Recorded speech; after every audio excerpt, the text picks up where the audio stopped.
Sexta-feira, dia 26 de setembro de 2025. Sejam todos muito bem-vindos, meus amigos, a mais um vídeo do canal Terra Brasilis News.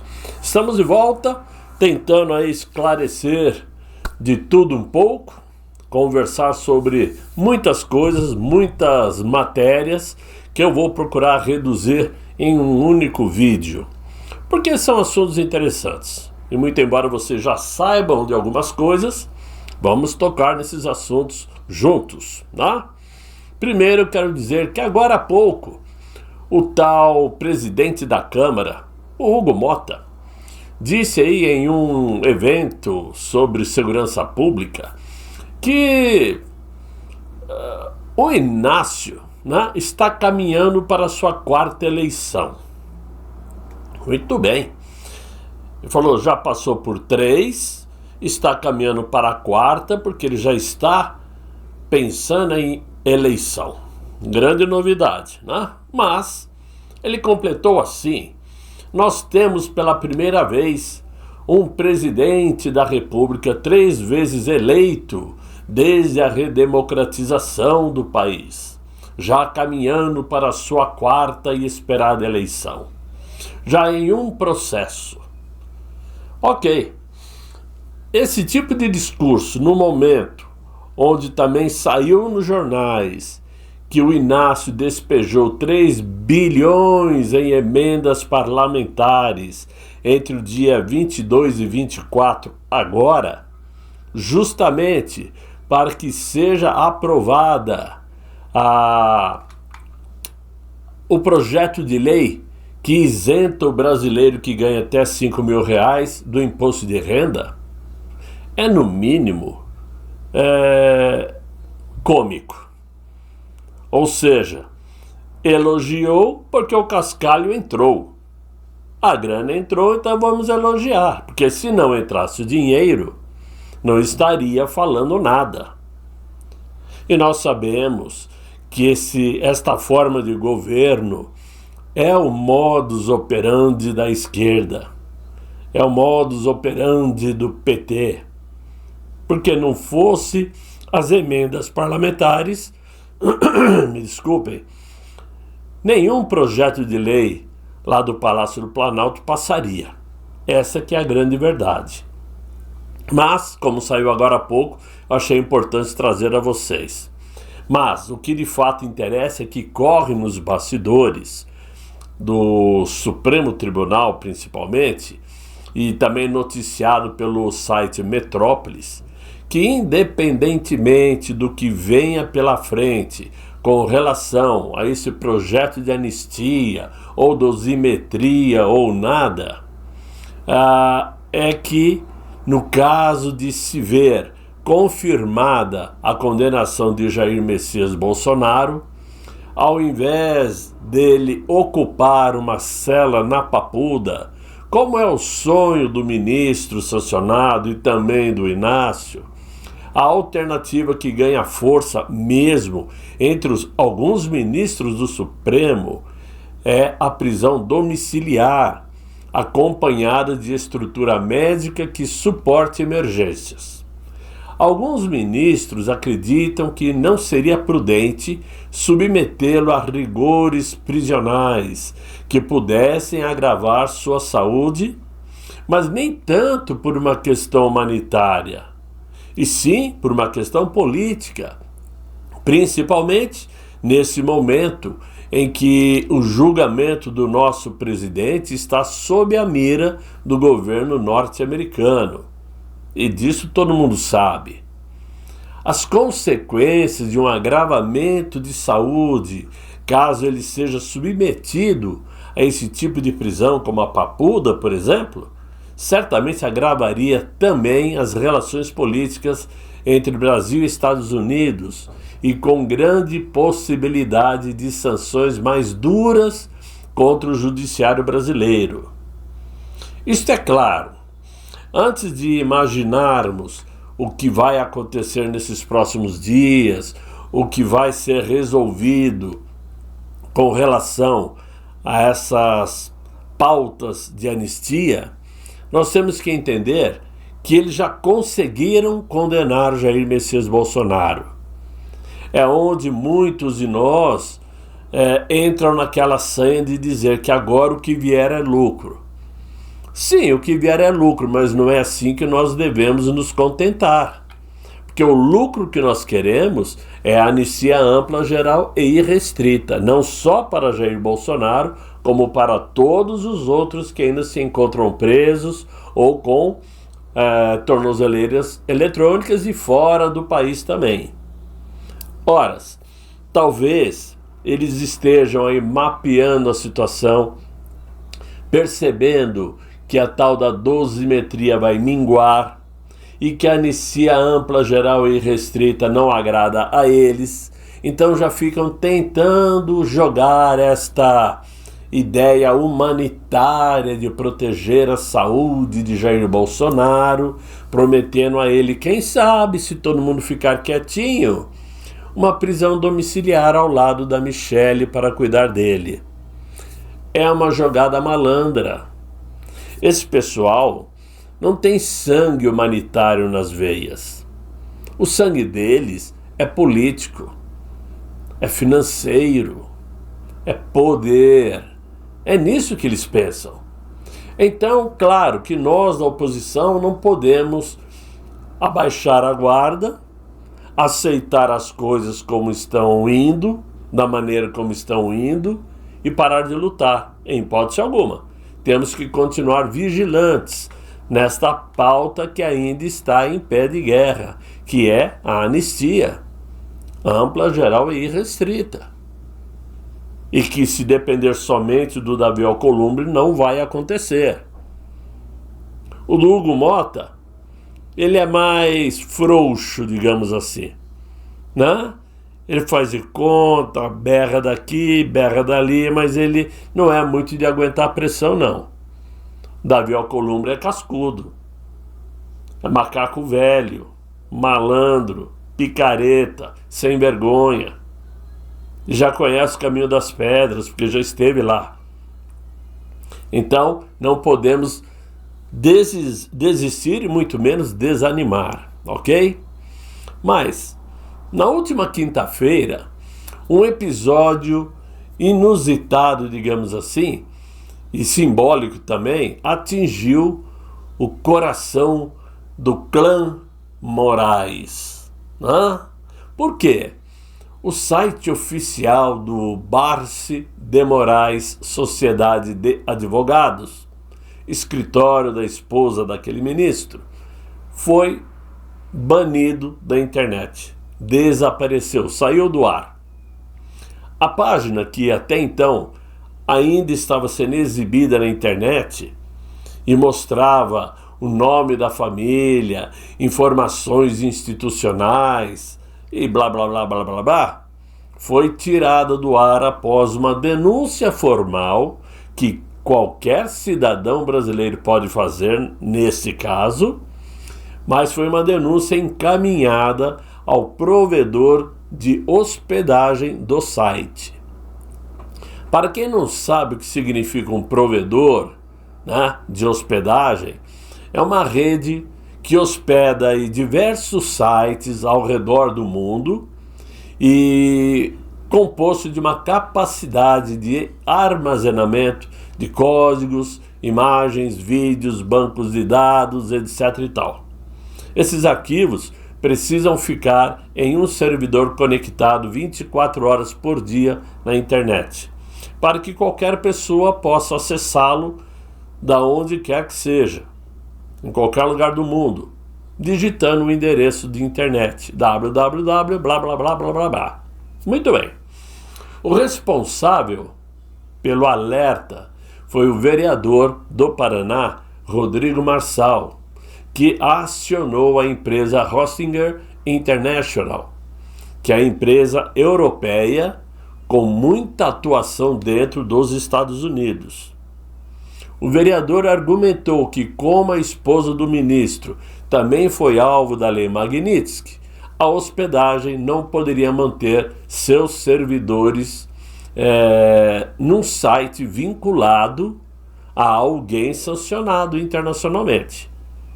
O resultado veio rápido. Em menos de 24 horas a página então estava fora do ar. O episódio é carregado de ironia e eu vou explicar o porquê. Pois o xerifão, todo mundo sabe que se consolidou como árbitro digital, determinando aí vários bloqueios de perfis, derrubando páginas de usuários, totalmente de direita. Nunca ninguém da esquerda foi banido, né?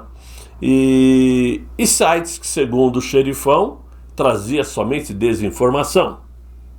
Agora, é o próprio núcleo familiar do ministro sancionado que sente na pele o peso de uma denúncia cibernética. E dessa vez, não partiu do Supremo, mas de uma legislação estrangeira aplicada sobre uma empresa privada. O interessante, principalmente nesse caso, é que o site estava protegido pela Cloudflare e hospedado em servidores fora do Brasil. E foi justamente a Cloudflare que foi acionada por aquele ministro para retirar a rede X de sua infraestrutura, que mistura o tráfego de vários sites aqui no Brasil e no mundo. Vocês se lembram, né? Quando ele determinou que a Anatel derrubasse o site e, mesmo assim, o site continuou no ar porque estava hospedado na Cloudflare. Ele determinou, então, que a Cloudflare tirasse a rede X de sua proteção. E agora é a própria Cloudflare que tirou o site da família Barsi do ar. Interessante. Verdade é que essa situação escancara o constrangimento de um ministro do Supremo em ver sua própria família atingida por medidas que ele mesmo sempre defendeu contra seus adversários e que agora diz que não é legal, que não é correto judicialmente falando. Que coisa, né? Antes podia, antes tudo era legal, né? Tudo ele mandava derrubar, bloquear, né? Até o Terra Brasilis aí ficou quase um ano fora. Mas, e agora? Agora é ele que está sentindo na pele como é duro ver a sua forma de trabalho, porque é dele, né? É da mulher e é dele também. Ele sabendo como é dura sua família não poder divulgar pela internet os seus serviços. Serviços esses que já iriam ter que ser modificados. A forma de trabalho já não poderia mais atingir nenhuma área fora do Brasil. Mas agora nem dentro do Brasil está sendo acessada. Eu já tentei, com e sem VPN. Em nenhum dos dois casos a página abre. Tá? Interessante, não é isso? Agora, mudando um pouco de assunto, o nosso outrora glorioso Exército Brasileiro entrou em um dia de alerta muito duro, principalmente ontem, ao saber que os Estados Unidos estaria cogitando revogar o visto do comandante do Exército, o tal general Tomás Ribeiro Paiva, né? A simples possibilidade desse movimento criou um clima de inquietação no dia de ontem, e claro, hoje, amanhã, etc e tal, né? Uma inquietação estratégica e gerou aí uma resposta rápida de generais do alto comando, do alto escalão, que buscaram interlocução direta com autoridades norte-americanas para tentar estancar o estrago. E isto não é fuxico, é informação jornalística, ok? O cenário vai além de uma simples disputa diplomática. Para os generais brasileiros, a medida sugerida pelos Estados Unidos põe em xeque décadas de cooperação militar em Brasília e Washington. A cooperação, digamos, entre esses dois países no âmbito militar inclui intercâmbios, treinamentos e parcerias estratégicas. Em conversas confidenciais, os altos oficiais ressaltaram que desavenças políticas entre os governos não deveriam atingir um campo tão sensível quanto a militar. Que gracinha, né?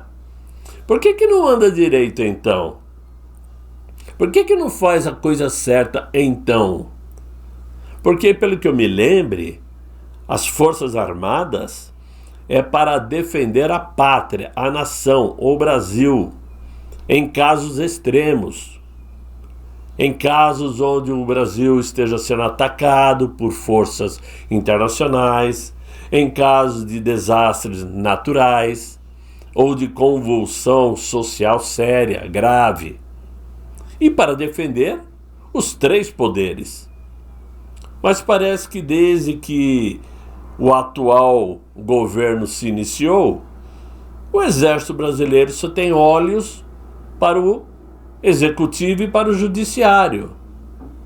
Ignora o que acontece, ignora o que o Judiciário faz, ignora o que o Inácio faz.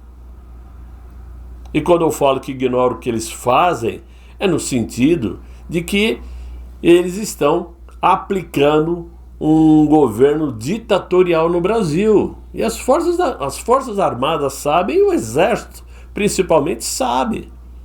E não estão nem aí.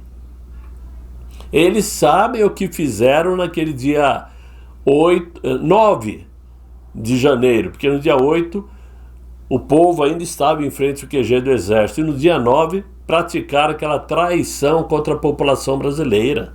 Eles deveriam ter protegido o povo. Olha, vão embora, vão para casa antes que fique pior. E não permitir que eles fossem presos. Mas permitiram por quê? Porque atenderam aos interesses de um único ministro. E de um presidente da República que não tem nada a ver com democracia. E agora eles estão achando ruim que o governo americano, então, quer cortar essas relações com o Exército Brasileiro? Vão chorar na cama que é lugar quente.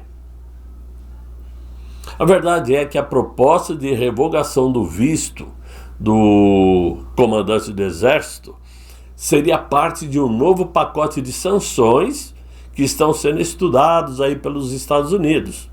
E segundo relatos, o general Tomás Paiva estaria na mira dos americanos por ter demonstrado sua subserviência ao regime ditatorial do atual governo e por ter sido indicado como, digamos assim, com apoio de setores que dialogam diretamente com o Supremo. E por isso mesmo estaria sofrendo pressão externa. Diante disto, já estamos aí, digamos, assando a pipoca para ver acontecer, porque merece, né? E é um único, diante de tantos outros que merecem o mesmo fim, de perder ao menos um visto para poder ir visitar o Pateta, né? O Mickey. Agora, voltando a falar especificamente do governo de Donald Trump, o cerco do governo está fechando espaço da fundação de George Soros. O império bilionário de George Soros, há décadas visto como um dos maiores financiadores de movimentos ideológicos progressistas, não só nos Estados Unidos como no mundo, entrou oficialmente no radar das autoridades norte-americanas. Porque o Departamento de Justiça dos Estados Unidos começou a preparar o terreno para uma série de investigações contra a Open Society Foundations de George Soros. E uma fundação que ele construiu para espalhar sua influência política e financeira, ideológica, em dezenas de países. As apurações não são leves. Entre os possíveis crimes em análise estão aí fraudes financeiras, lavagem de dinheiro, associação criminosa e até mesmo a acusação mais explosiva de todas: apoio material ao terror. A simples menção desse termo já coloca a fundação em uma zona de altíssimo risco jurídico e político, capaz de fechar portas, congelar ativos e inviabilizar operações globais. Olha, é uma Magnitsky em cima de George Soros. Do outro lado, a Open Society reagiu com indignação. Chamou a notícia de ataque político orquestrado, sustentando que suas atividades são legais e voltadas para defender a democracia e minorias. Olha só. Mas o timing é tudo. A ofensiva do Departamento de Justiça americano ocorre no momento em que o governo de Donald Trump endurece sua guerra contra adversários ideológicos, em meio à crescente pressão sobre grupos liberais, e logo após episódios violentos que inflamaram o debate político nos Estados Unidos.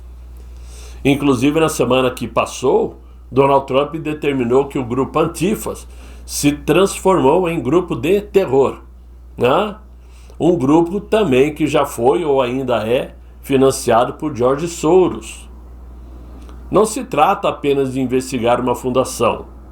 O gesto tem o valor de recado global. Se até o coração da máquina de George Soros pode ser colocado sob suspeita em território americano, que espaço sobra para as ramificações da sua rede de países onde já enfrenta resistência?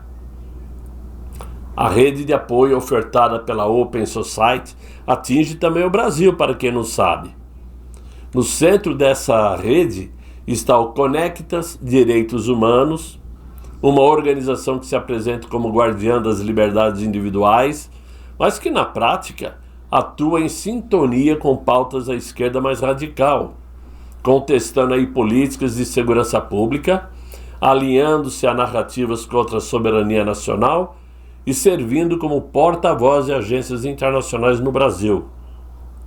Outro exemplo é a Artigo 19, uma ONG que se diz defensora aqui no Brasil da liberdade de expressão e do direito à informação. Porém, suas campanhas sempre coincidem à retórica de esquerda global. Críticas constantes às Forças Armadas, denúncias seletivas de autoritarismo apenas contra governos conservadores e silêncio constrangedor diante de abusos cometidos por aliados ideológicos. Existe ainda a Labora, que é Fundo de Apoio ao Trabalho Digno, que é formado em parceria com o Fundo Brasil de Direitos Humanos e a Ford Foundation, além da própria Open Society Foundation. Na superfície, o objetivo é fortalecer direitos trabalhistas, mas na prática, o fundo virou um laboratório para financiar sindicatos e movimentos alinhados à esquerda, dando sobrevida a um modelo de sindicalismo engessado que o próprio povo brasileiro rejeitou. Olha só, é uma coisa muito profunda e muito nojenta, para falar a verdade, porque é um trabalho feito para destruir tudo que o conservadorismo construiu a vida inteira, que é o patriotismo, a família, o direito ao trabalho, a religião, pautas conservadoras. Tudo que a Open Society sempre fez foi destruir essas pautas, tentando trazer como assunto principal na sociedade a cartilha de Marx. Ou seja, é bom que Donald Trump realmente destrua a vida financeira desse George Soros, se vier a acontecer. Mas principalmente a Open Society, que abriga, penso eu, que milhares de funcionários, todos ideologicamente escolhidos a dedo. É o que eu espero que aconteça. Mas, meus amigos, por hoje, sexta-feira, agora exatamente 16 horas e 20 minutos, é o que nós tínhamos para trazer nesse vídeo. Eu espero que vocês tenham gostado. Se gostaram, deixem aí os likes, se inscrevam no canal que ainda não está inscrito, convidem seus amigos para me acompanhar, né? Eu desejo a vocês aí um excelente final de noite nessa sexta-feira. Espero voltar amanhã com um novo vídeo, se Deus quiser, e Ele há de querer. Fiquem todos muito bem, fiquem com Deus. Tchau, tchau.